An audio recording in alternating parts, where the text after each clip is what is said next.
Nah, Bapak Ibu semuanya, kita masuk ke kitab kita dulu yang pertama, yaitu kitab amanahnya Bu Yuni ini, yaitu di dalam subjudul bala kematian ada 3. Ini belum dibacakan atau kemarin? Bala kematian ada 3. Atau sudah nggih? Tentang malakul maut yang menampilkan wajahnya sudah nggih? Sudah nggih? Sudah. Ya, sudah. Sepertinya sudah nggih. Nah, kemudian nanti ini ketika malakul maut datang kepada panjenengan, disertai dengan Raqib dan Atid.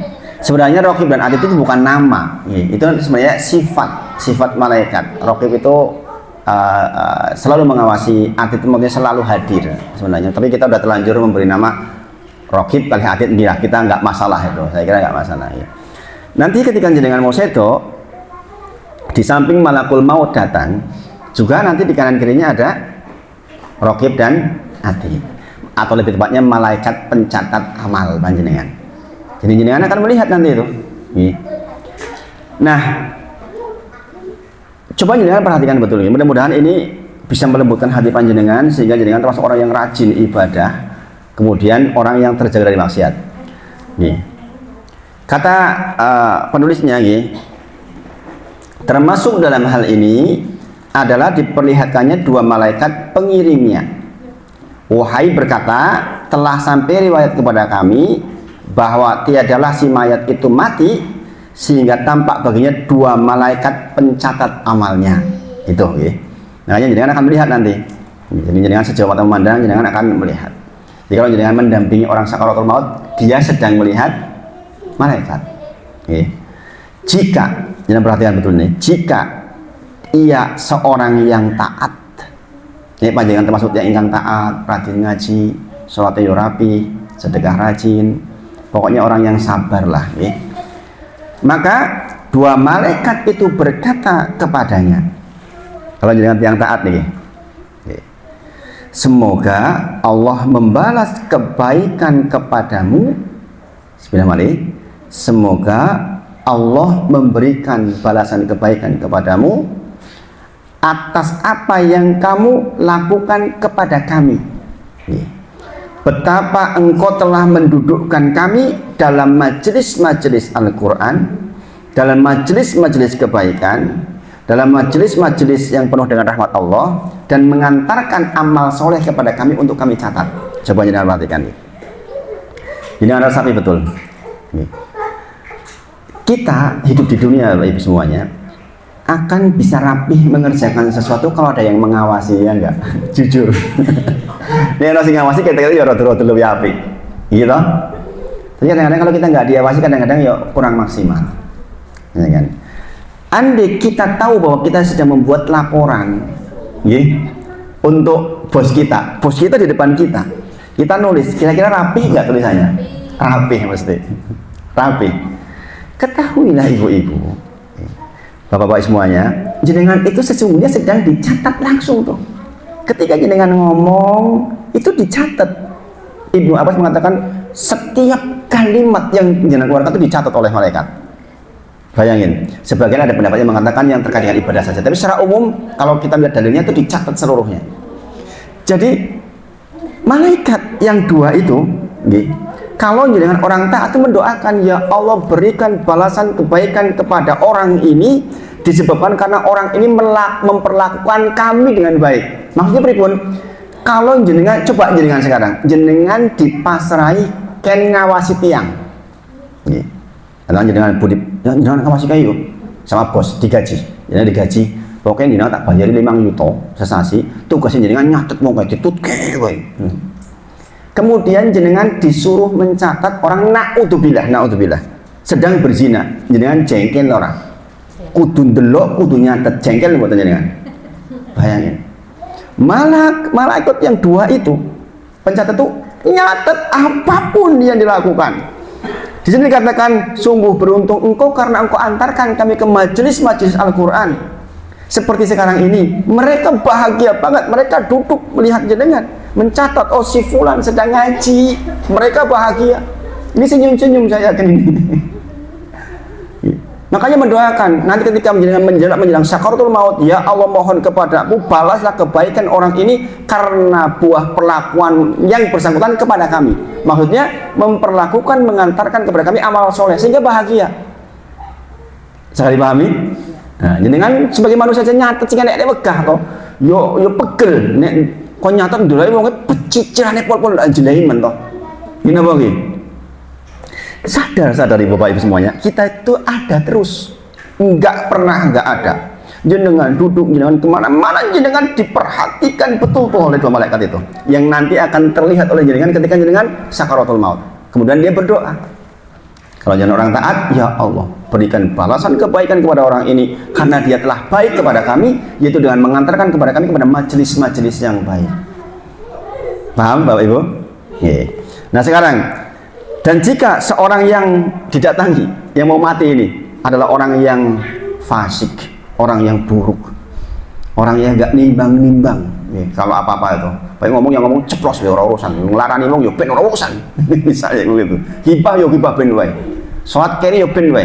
Maka dikatakan, dua malaikat itu berkata kepadanya, semoga, nanti orang ini akan dengar, semoga Allah tidak memberikan satupun kebaikan kepadamu atas apa yang kamu lakukan kepada kami. Mangkal banget nih malaikat ya. Betapa engkau telah mendudukkan kami dalam majelis-majelis keburukan, majelis-majelis ghibah, majelis-majelis yang tidak bermanfaat, dan mengantarkan amal buruk untuk kami catat, serta memperdengarkan perbuatan nista kepada kami. Karena itu semoga Allah tidak memberi satu pun kebaikan kepadamu atas apa yang kamu lakukan kepada kami. Begitu kalimatnya. Bayangin ibu-ibu. Makanya timbang-timbang. Kalau jenengan mau ngomong, mau ngendiko, mau bertindak, ingat-ingat jenengan itu sedang diawasi. Itu. Kadang-kadang kita nggak sadar tuh. Kalau kita nggak belajar tuh nggak sadar. Inilah untungnya kita belajar negeri akhirat ini. Ini berkahnya Bu Yuni banyak banget ini, Masya Allah. Saya siarkan di banyak tempat ini, Masya Allah. Saya dulu melihat kitab ini udah lama sebenarnya, cuma saya nggak sempat beli gitu, belum sempat tertarik untuk memperdalam. Ya, alhamdulillah sekarang di banyak masjid ya, saya sampaikan. Masya Allah. Sudah sadar belum ada malaikat? Sudah sadar nih? Jadi dengan mulai sekarang kalau jangan mau melihat apa, ketahui dicatat oleh malaikat. Sudah dari dulu toh ini sebenarnya ilmunya. Tapi kayak baru toh. Kayak baru toh gini lagi. Hormatilah mereka berdua setidaknya. Kalau jadi kamu melakukan sesuatu, hormati. Ya Allah, iya ya. Ini aku gak welek ini ditonton ya, janjeleng men aku yo. Gitu lah kira-kira. Nggih. Nggih. Insya Allah kalau jenengan sadar itu, yakin jenengan akan duduk di dalam majelis kebaikan. Orang-orangnya sing elek-elek. Boten tegel lah minimal. Gini apa nggih? Kok yo tegel-tegel jenengan oleh melekoto malaikat. Oh, makanya sok nek meh seto yo nesu tenan. Wis mudah-mudahan orang kebaikannya subhanallah. Subhanallah. Makanya calon mayit itu Bapak Ibu semuanya sebenarnya di sakaratul maut sudah tahu sebenarnya dia arahnya mau kemana. Makanya kalau orang muslim itu orang yang baik segera dikubur kan gitu. Dia mintanya segera dikuburkan, jangan tunda. Karena dia tahu posisi dan kedudukannya. Demikianlah sosok-sosok yang dilihat si mayit yang tidak akan dikembalikan lagi ke kehidupan dunia untuk selamanya. Jadi ini prosesi sakaratul maut. Demi Allah, hai saudaraku, kata penulisnya, bahwa hal ini merupakan momen yang paling menentukan bagi kehidupan orang mukmin dan orang kafir. Disinilah letaknya, mulainya. Orang mukmin bakal menerima kebaikan, orang kafir, orang fasik bakal menerima keburukan. Subhanallah. Moga sambil diunjuk nih. Moga-moga.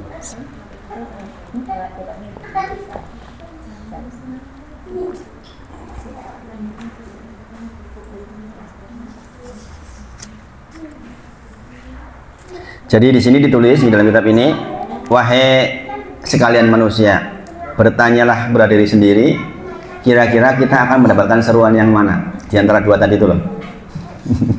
Jadi kan tanggung piyambak ngudur rasa istilahnya tuh.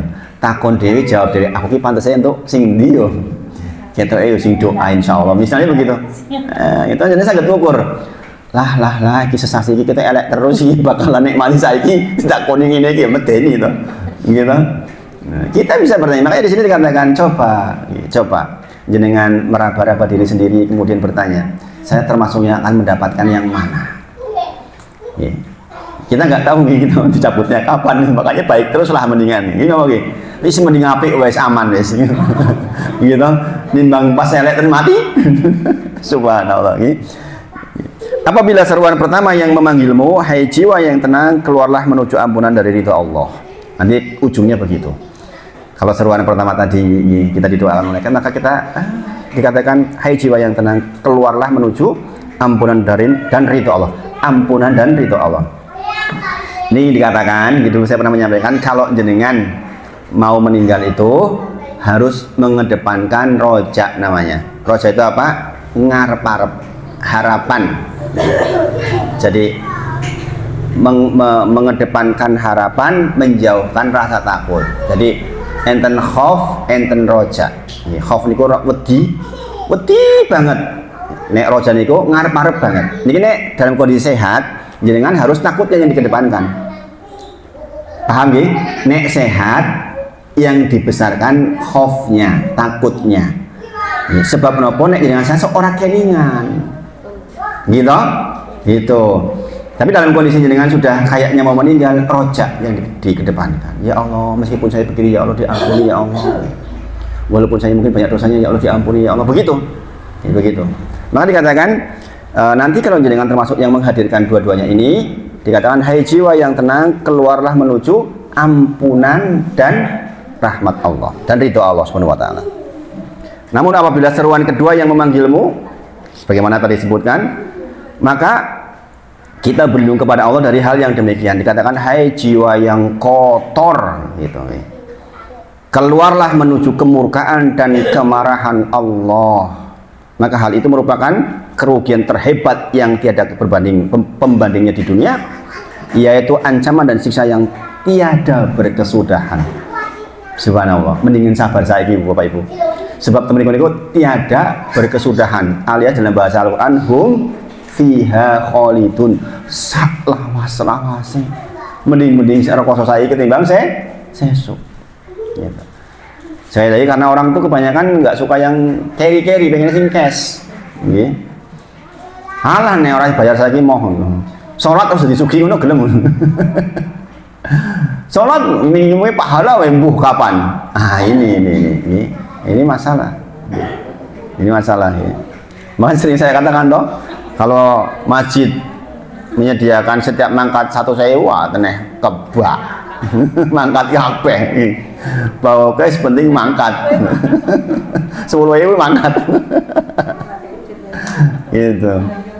Gitu. Jadi kita tentu saja sebagai orang yang sudah belajar tidak demikian. Kita lebih memikirkan yang kehidupan setelah kematian. Kemudian tersebut dalam beberapa riwayat bahwa mayat akan diseru saat diletakkan di pemandian. Jadi dengan nanti pasti dibersihin, dimandikan, maka dikatakan kepada dia pada mayat, mana lidahmu yang fasih yang tidak pernah mendiamkanmu. Kita ngomong terus tuh. Sama ini gibah. Rambung. Subhanallah. Kan nanti disebutkan di situ mana lidahmu yang selama ini fasih, nggak pernah membuatmu diam. Ngomong gue. Coba. Itu langsung dengan didusi nih nih. Pertanyaan itu pasti didusi. Kemudian mana suaramu yang merdu yang tidak pernah membuatmu bisu? Nyanyi wae. Salah karo-karoan. Pun dikirkah. Subhanallah.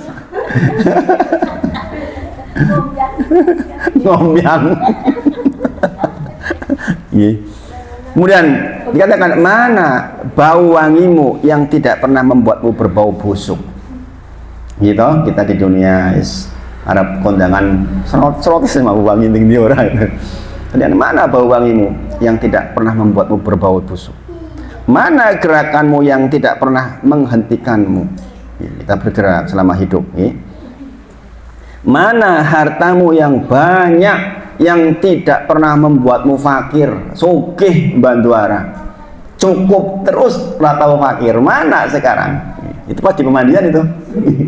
Jadi kan didusi. Makanya diantara fikih ngedus ini kemudian nangsal keras, kemudian harus lembut. Sakit dirasakan oleh mayit. Ji, kalau kita kasar itu kerasa sakit. Di antara kesakitan luar biasa waktu itu. Makanya kita harus lembut. Makanya kalau mandiin kalau bisa keluarga sendiri. Pokoknya yang sudah ngaji harus belajar kursus tentang memandikan jenazah, jangan orang lain. Jenengan ibu Yesus itu kok si memandikan orang lain, jenengan piyambak. Jenengan yang boleh siapa? Suami dan anak perempuan kalau ibu. Kalau bapak berarti istri dan anak laki-laki. Cukup tiang kali ini cukup memandikan itu. Ini buatan saya kena tiang-tiang kata. Paling disiapkan meja yang pas. Jadi makanya sebenarnya memang harusnya kita keluarga-keluarga itu punya persiapan untuk menghadapi kematian sehingga punya tempat untuk memandikan jenazah sendiri. Insya Allah lebih baik. Dirancang yang baik. Kalau dulu kan di pangku, di pangku ya. Kalau ya sebenarnya lebih simpel kalau pakai meja sebenarnya. Jadi berdua itu udah cukup. Di Masjid Suja, itu periodik insya Allah ada kursus itu. Masjid Suja masjid yang di depan PKU Gamping ini, itu ada kursus tentang penanganan jenazah yang memandikan satu orang karena dia tukang mandiin jenazah di PKU, sudah ahli. Dia mengatakan cukup 2 orang. Kalau menjenengan yang biasa di rumah cukup 2 orang. Kadang-kadang kita repot karena nggak tahu ilmunya ini kita ya harus kursus. Saya juga lagi mengajak istri anak-anak untuk menyempatkan kursus. Kemarin-kemarin belum mau. Ayah lo Jan, aku ya orang pengen gue mati ya. Ya sinau itu bukan karena mau meninggal. Belajar itu karena memang dibutuhkan. Jadi kalau bisa keluarga sendiri yang paling afdol. Jangan sudah ngaji loh. Jangan sampai harus repot ketika meninggal. Insya Allah nanti kapan-kapan mudah kalau ada jadwal saya kabarkan deh. Nanti saya juga mungkin ngajak anak dan istri untuk belajar bareng.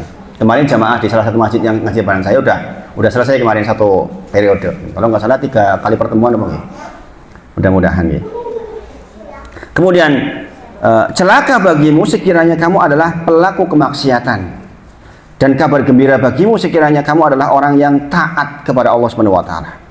Ketika diletakkan dalam kubur, malaikat menyeru, "Hai hamba Allah, kamu yang meninggalkan dunia atau dunia yang meninggalkan kamu? Kamu yang menghimpun dunia atau dunia yang menghimpunmu?" Jadi kita nggak bisa apa-apa. Yesus dikumpul kayak menit sebule orang 13. Kita kadang-kadang berbangga dengan apa yang kita cari hari ini, subhanallah. Yang kita bawa apa? Amal kita. Misalnya ini gue guyon memangnya bojone melu dikubur kan yo rawegah gitu. Memangnya mas-mas kita mau ikut dikubur? Ya enggak. Kalaupun dikubur gak ada manfaatnya apa. Bayangin, kita selama ini simpen yang bermanfaat apa? Yang diinfakkan di jalan Allah, yang disedekahkan di jalan Allah, yang bermanfaat untuk fisabilillah. Masya Allah. Dan banyak orang yang udah ngaji itu memang hari hidupnya bahagia Bahagia karena apa? Karena ilmu.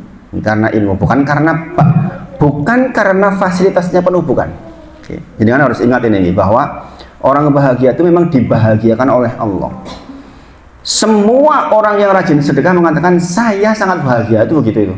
Sebenarnya logikanya nek dipikir, mau sedekah mengurangi duit kok jadi bahagia. Kenyataannya begitu. Nah ini yang dikatakan bahwa janji Allah itu pasti benar. La tabdila li kalimatillah. Quran surah Yunus ayat 64. Dikatakan lahumul busyra fil hayati dunya fil akhirah. Adalah kabar gembira di kehidupan dunia dan kehidupan akhirat bagi orang-orang yang beriman dan selalu bertakwa kepada Allah. La tabdila li kalimatillah. Enggak akan berubah janji Allah itu, akan selalu seperti itu. Jika jangan mau cari kebahagiaan dunia akhirat, ya bertakwa kepada Allah Subhanahu wa taala. Kemudian di sini disebutkan, hai hamba Allah, janganlah engkau lalai dari mengingat kematian dan memikirkannya sebelum terlanjur.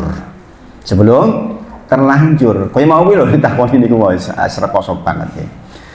Kemudian demi Allah, setiap engkau pasti akan mengalami kesedihan berkepanjangan dan menyesal terhadap kesilapan masa lalu tatkala kematian datang. baik waktu pagi atau sore. Karena itu nasihatilah diri kita sendiri sebelum terjadi musibah yang demikian. Dan kemudian dikatakan di sini dalam kitabnya disebutkan tentang Quran surah Al-Munafikun ayat ke-10 yang sudah pernah kita bacakan. Wa anfiqu mimma razaqnakum min qabli ayati ahadahumul maut fayaqula rabbi laula akhartani ila ajalin qarib. Fa asaddaqu wa aku minas sholihin. Dikatakan dan belanjakanlah sebagian dari atau infakkanlah sebagian dari harta yang Allah titipkan kepada kalian sebelum datang waktu engkau meninggal. Fayaqula, kemudian engkau berkata, Rabbi laula akhartani ila ajalin. Ya Allah, udah mbok ditahan sih we to ben aku iso sedekah. Yang dengan sedekah itu saya termasuk orang-orang yang soleh. Itu. Kalau kita hari ini masih eman-eman dengan harta kita, ketahuilah yang paling kita ingini nanti ketika kita meninggal itu gitu. Ini Allah berfirman begitu. Mau percaya silahkan, tidak silahkan. Tapi kalau tidak percaya ya kita keluar dari Islam berarti, karena diantara yang bisa membatalkan Islam seseorang yaitu tidak yakin terhadap ayat-ayat dari Allah Subhanahu Wa Taala. Satu ayat saja jangan nggak yakini, maka jangan batal Islamnya. Di dalam kitab Nawaqidul Islam, kitab pembatal keislaman seseorang yang 10 itu, salah satunya adalah ya dengan tidak yakin terhadap salah satu saja. Boten usah namanya uniku si ciweng dengan boten yakin batal dengan Islamnya. La ilaha illallah dengan batal, dengan termasuk orang yang menjadi penduduk neraka jahanam. Naudzubillah. Makanya Allah menyebutkan bahwa infakkanlah sebagian harta yang Allah titipkan kepada kalian sebelum datang waktu di mana engkau tidak bisa apa-apa lagi dengan harta panjenengan. Kemudian jangan mengatakan, ya Allah mbok ditahan sidik wae to sesaat saja ben saya bisa sedekah sehingga termasuk saya orang yang soleh. Kayak gitu nggih. Kemudian beberapa ayat yang semisal dengan itu nggih, supaya kita tidak menyesal. Kemudian beberapa kisah tentang pemandangan yang menimbulkan penyesalan dan kegembiraan saat kematian menjemput. Ini mungkin tidak saya bacakan kisah-kisahnya karena cukup panjang. Yang ingin saya tekankan kepada panjenengan adalah yang tadi dulu. Bapak jenengan harus sadar sepenuhnya kita tuh lagi memperlakukan dua malaikat. Nek jenengan gawe elek berarti ngejak elek kon dicatat. Iki lho catatan-catatan aku kayak gini kan gitu. Makanya sadar-sadar nggih. Ya pokoknya sadar-sadar loh ya. Mulai sekarang jangan sadar terus pokoknya, jangan sampai nggak sadar. Bangun gitu. Selama ini kita sudah dengar, tapi kan kadang-kadang lupa. Ini apa gitu? Kalau nggak ngaji kayak gini, buat menolong dengan lali. Tapi dengan seperti ini, insya Allah kita akan menjadi ingat lagi. Nah itu, mudah-mudahan menjadi penyemangat buat kita. Karena siapapun yang mengingat kematian, maka buahnya adalah dia akan semangat di dalam ibadah.